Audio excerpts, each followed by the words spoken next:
सरथ दुवर मारे फुलवा बगिया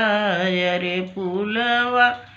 फुलई कचनार रे ललन माय रे फुलवा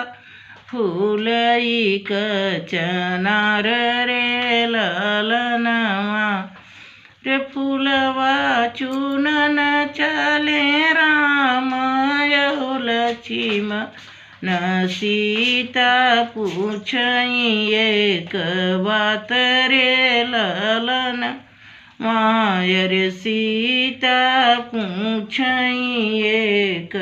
बात रे ललन के कर है तू